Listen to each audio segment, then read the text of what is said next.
കാരണം അവർ സ്കൂളിൽ പഠിക്കുന്നവരും പല ജോലി ചെയ്യുന്നവരുമാണ്. അവരെ ഇടയ്ക്ക് വേണ്ടി വിളിക്കുന്നവരാണ്. കാരണം ഇസ്രായേലിൽ എല്ലാവരും ട്രെയിനിങ് കിട്ടിയതാണല്ലോ.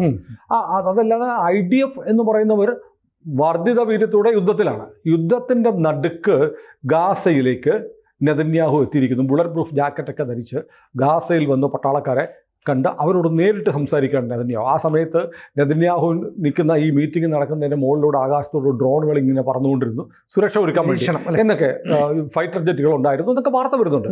ഏതായാലും യുദ്ധഭൂമിയിൽ ശത്രു രാജ്യമാണ് ഗസ. അവിടെ നേരിട്ട് ഇസ്രയേലിൻ്റെ പരമോന്നത നേതാവ് എത്തി എന്ന് പറയുന്നത് വല്ലാത്തൊരാവേശം സൈനികർക്കുണ്ടാവുന്നുണ്ട്. അത് മാത്രമല്ല, അതിന് തൊട്ട് മുമ്പ് നടന്ന ചില കാര്യങ്ങളുണ്ട്.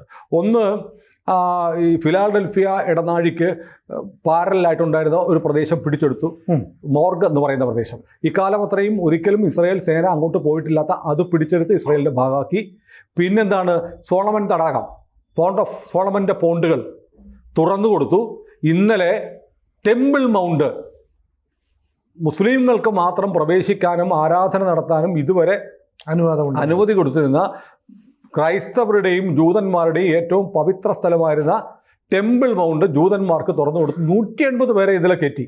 കൂടുതൽ വാർത്തകളും വിശേഷങ്ങളും നിങ്ങളിലേക്ക് എത്താൻ ABC മലയാളം സബ്സ്ക്രൈബ് ചെയ്യുക, ബെൽ ബട്ടണും അമർത്തുക.